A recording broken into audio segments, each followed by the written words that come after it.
Very much, and thanks to Society for inviting us to speak. Yeah, it is a double act, so 10-15 minutes each, I think.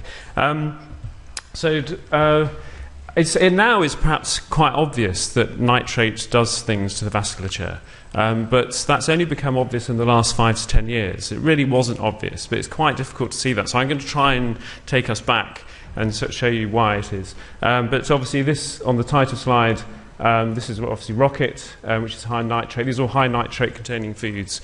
Spinach, Popeye here is possibly right. This is a fennel in the shape of a heart, so it's obviously good for your heart. Beet, so this is beeting, and that's beetroot, and lots of vegetables there. This is nitrite, NO2 minus, and this is nitrate, NO3 minus. Nitrite is used to cure meats and preserve them, and nitrate is very high in green leafy vegetables and beetroot. So back in 1981, Green et al., you'll be able to guess what the next name is going to be in a minute, showed that actually we excrete a lot of nitrates in the urine, but it's about 4 times more than the nitrates that you ingest. So they had no idea where that was coming from at the time. So after Green, Leaf came along from the same group of Tannenbaum et al., and he showed that it came from L-arginine. And it was around that time, of course, the L-arginine-NO pathway was discovered. Spinach here, which is also very high in dietary nitrates, also contains a lot of L-arginine. It's probably the highest L-arginine-containing vegetables. Soy protein also contains a lot, for example. So this was the L-arginine-NO pathway. L-arginine is the substrate for nitric oxide synthase, and then this pathway therefore became established in the mid to late 80s. Salvador Mercado and Emily Higgs, in their New England Medicine Review in 1993, said that nitrite and nitrates are oxidized metabolites of nitric oxide. Essentially, they were considered to be inert, very useful for measuring nitric oxide activity, but were thought to have no activity themselves. Obviously, nitric oxide is a highly active free radical. Oh, it's not moving on. There was a concern, however, that nitrosamines had been shown in the 50s, 60s to be carcinogenic in rat models, in rats. And because nitrites could form nitrosamines, there's a lot of concern about nitrite and also now vegetables of nitrate, as this pathway was starting to be demonstrated. And so they were thought to be undesired residues in the food chain. However, the Mediterranean diet is high in fruit and vegetables, particularly these sort of salad vegetables, and is associated with a lower incidence of cardiovascular disease. There's also a particular association with a lower incidence of cardiovascular disease and green leafy vegetables, for example, that Josh Shapiro showed. And also the DASH diet is high in fruit and vegetables, and has been estimated to have a large content of dietary nitrates that may partly account for reducing blood pressure. So just so you're clear, nitrites and nitrates are inorganic as opposed to organic compounds that have a hydrocarbon structure. So here's a nitroglycerine or glycerol trinitrate, which is an organic nitrate, and so it's different. It's a volatile and explosive compound, so if you drop it by accident, it explodes quickly. Alfred Nobel, of course, worked out how to stabilize it with silicone paste to make dynamite. He ended up getting angina later in life and treated himself with nitroglycerine, which works partly by releasing nitric oxide, or being metabolized to nitric oxide. So the question was, could inorganic nitrite also be a source of nitric oxide? And it was known under very acidic conditions that you can acidify nitrite to NO, but was this relevant in physiology? So in 1995, Zvar showed in the Langendorf isolated rat heart preparation that if you perfuse it with nitrite under normal conditions, then using EPR spectroscopy, there's no generation of nitric oxide. However, if you then induce 30 minutes of ischemia of the rat heart, you get a very strong signal shown here, which is due to nitric oxide production. And under these conditions, you get a reducing condition with reduced oxygen and protons or hydrogen ions, and so the pathway starts to come back this way as an alternative source of nitric oxide. So the next question is nitrite beneficial? And in this paper, 95, looking at the recovery of the heart function, this was the rate pressure product, following an ischemia reperfusion injury, it appeared that the nitrite was deleterious. It reduced the recovery of the heart function. And the interest in nitrite sort of waned off around that time. I thought, oh, it's a cancer risk, and it might be a source of nitric oxide. Nitric oxide is a pollutant, but it does bad things in ischemic reperfusion. And the field sort of went almost dead for a while. I presented to the Society of work I did with Ben Benjamin and Rita Alawalia in 2002, showing controversially that nitrites in a similar ischemic reperfusion injury model appear to be very protective. And here was the reduction from saline control versus nitrite at 2 concentrations, here 10 and 100 micromolar. That was a lonely time at the time as a Nature paper. This is a society presentation 2002.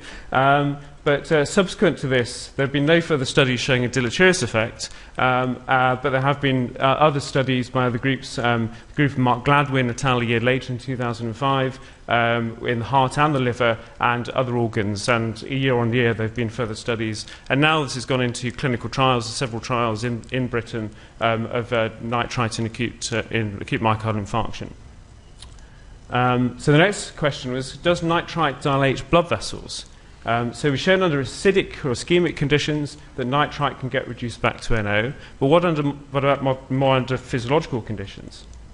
And so this paper came out in 2001 from the group of Malte Kale and Martin Feilish, and it actually says in the title, plasma nitrite, so this one, rather than nitrate, reflects regional endothelial NOS synthase activity. So this is the acute effect. If you increase NO activity, you see an acute rise in nitrite first, but lacks intrinsic vasodilator activity. So no, it's only under ischemic, perhaps hypoxic conditions. In the same year, around the same time, this group from Ewan Lundberg and Eddie Weitzberg in the Karolinska showed that under acidic conditions in the rat aorta, so this is pH 6.6, so the protons again, you could detect more profound vasodilatation of the aorta with lower concentrations of nitrite. So perhaps that was the situation. However, in 2003, the group of Mark Gladwin published in Nature Medicine showing that even with fairly lowish concentrations of nitrite, they were able to demonstrate an increase in forearm blood flow, so vasodilator effect. And they also showed about a 7 millimeter reduction in mean arterial pressure associated with a higher dose than the one shown there. So the next question is, how is nitrite reduced to nitric oxide? Is it just acidic conditions, or what else could do it?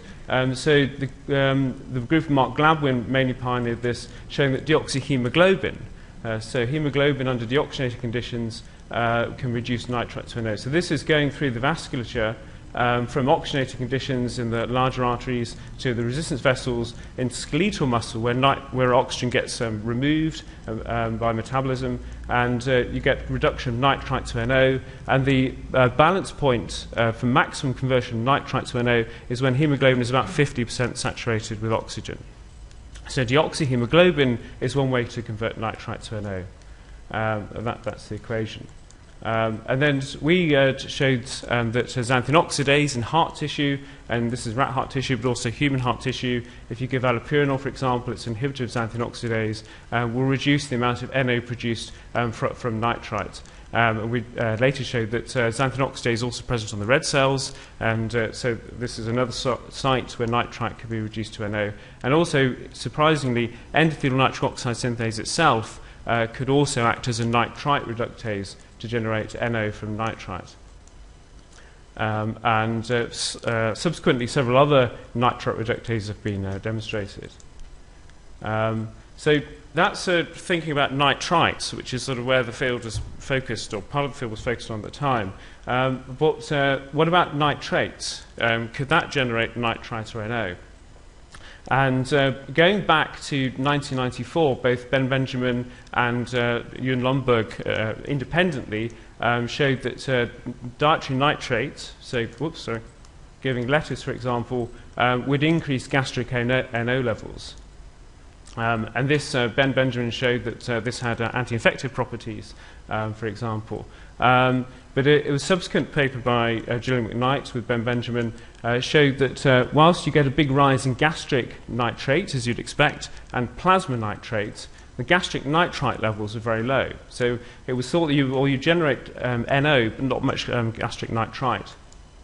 And so how does nitrate inhibit platelets? Or the question is, does nitrate inhibit platelets? And this was shown in 1999 with quite profound inhibition of platelet function from nitrate. So how does it do it? So that's the next question. And is it via SNOS, S-nitrosylthiols? And this is the chemistry. If you're interested in the chemistry, you can generate S-nitrosylthiols from nitrate and nitrite. And indeed, they showed SNO production in the stomach, but couldn't demonstrate the presence of nitrosylthiols in the plasma, in the circulation. So it was slightly mysterious how nitrate was having an antiplatelet effect. Because in a publication just after that, by Penal et al., they fed people lettuce for a few days, a reasonable sample size of 27 subjects, but couldn't demonstrate any significant increase in plasma nitrite. So if you took a lettuce or nitrates, a dietary nitrate source, it appeared that you were increasing your gastric NO, not increasing gastric nitrite or plasma nitrite, generating nitrosylthiols in the stomach, and they were possibly getting in the circulation, but that was couldn't be demonstrated. And so this was the sort of situation. You'd swallow dietary nitrate, this would be absorbed into the circulation and gets concentrated again in the salivary glands via the central salivary circulation. It would be reduced to nitrite by bacteria on the back of the tongue, and then on to nitric oxide and other agents here.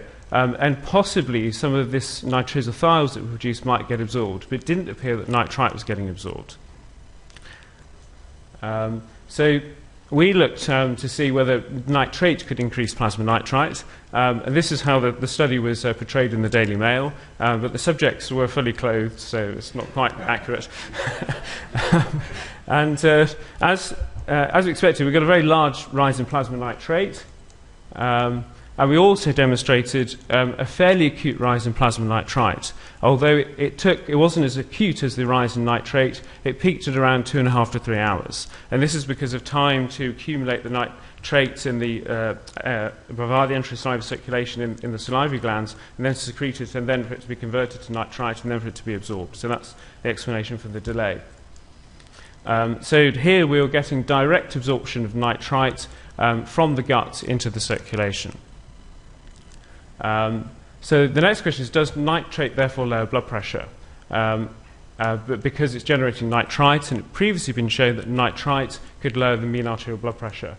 And yes, indeed it did. We had over a 10 millimeter reduction compared to control in a randomized crossover study in healthy volunteers. And you can see here the peak drop in blood pressure compared to baseline was at around 2.5 or so hours, and that corresponded to the peak rise in plasma nitrite.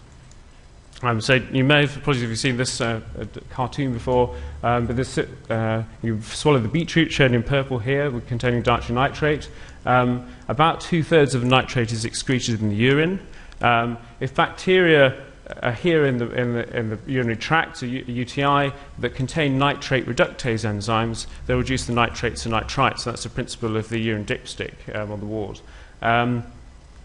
So about 20 to 28% of a nitrate load is concentrated in the salivary glands, and bacteria here, which also have nitrate reductase enzymes, so similar to a UTI, reduce nitrate to nitrite. That's swallowed, and then now we know that nitrite is absorbed, and then in the circulation, particularly with deoxyhemoglobin, for example, the nitrite is reduced further to nitric oxide. We wanted to interrogate this a bit more, this is just the first bit. So we got subjects to swallow nitrates of beetroot juice, and then for the next 3 hours to spit out all their saliva. And this was to stop them then absorbing nitrite and then having subsequent effects, to show that it was nitrite that was having these effects on blood pressure, for example. So here we go. So they spat out the saliva for 3 hours.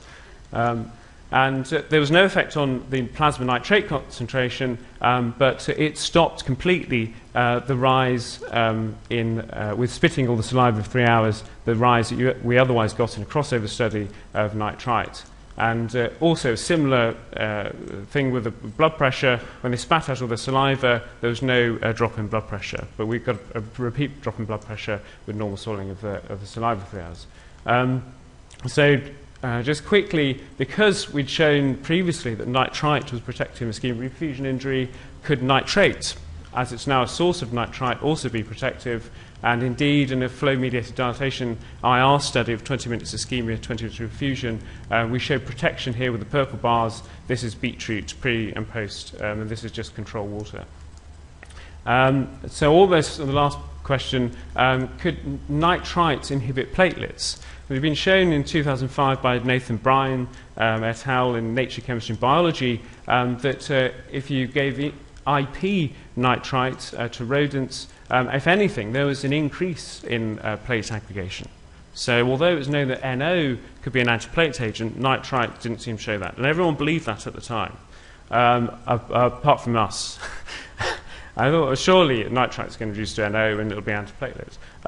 So we looked at that in the spitting and swallowing study, for example, and this is normal swallowing of saliva, and we've got a significant inhibition post-beetroot juice. This is pre-beetroot juice versus post-beetroot juice with normal swallowing saliva. When the subject spat out all the saliva for 3 hours and then we tested platelet aggregation again, this effect was completely lost. This is collagen, but we've got the same results to ADP and other agonists.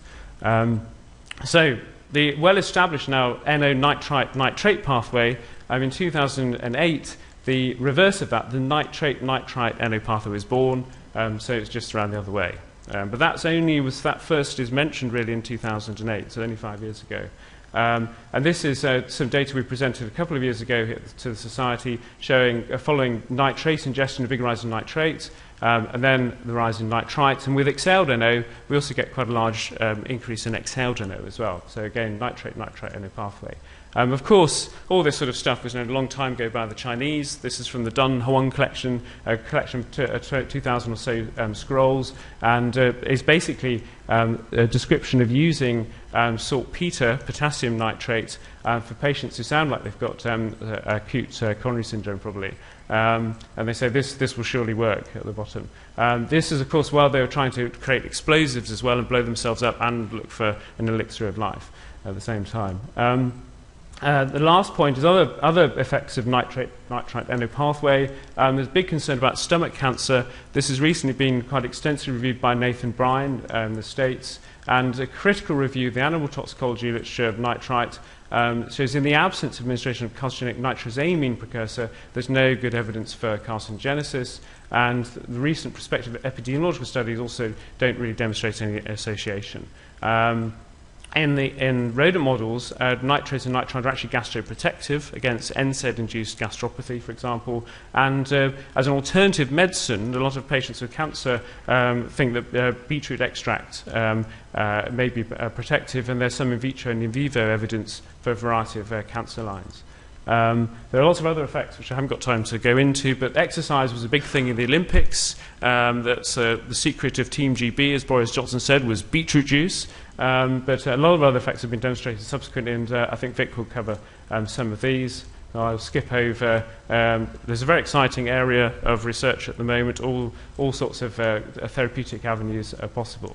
For patients, I would suggest the DASH diet. And this is perhaps useful. We published in a review last year with Satnam, Lyd and myself, the Nitrate Veg-Table. So if they're interested in having a high nitrate diet, rather than just buying beetroot juice, which is one alternative, they can go for these high nitrate things. So for a UK portion that's got 80 grams, for these high nitrate containing things, green leafy vegetables and beetroot, there's about 2 millimoles, or I tell the patients nitrate units, for an 80 gram UK portion. And then here are lower nitrate containing vegetables and water. There is an acceptable daily intake, but really this is probably a load of rubbish. It was derived from 1962 studies in rats and dogs where they gave 500 milligrams per kilogram of nitrate with no observed adverse effects, and therefore divided that by 100-fold to get the human equivalent, sort of first-into-man type dose, if you like. And that's where 5 milligrams per kilogram of nitrate, sodium nitrate comes from. So perhaps the ADI is actually the acceptable dog intake rather than the acceptable daily intake. Perhaps I won't go through this, but this is just a summary table of all the changes in the understanding of the paradigm shifts that have occurred really all in the last decade with nitrite and nitrate. So I won't go over those again. And finally, if any of you are in doubt about how to take dietary nitrates, several people have tried wearing it, so I wouldn't recommend that necessarily. It doesn't work transdermally, we don't think. Nor a Lady Gaga with that, no. Or a hat, no. Or even that. So you have to swallow it like that. You don't have to be naked to do it. Or spinach. Popeye also showed us how to do it with spinach. And finally, to acknowledge a lot of people who have been involved in the studies, particularly Amrita Vikas is going to talk next, Nigel Benjamin. Kennedy Cruikshank has joined us recently, with whom we're doing a beetroot juice shot study with other things. Thank you.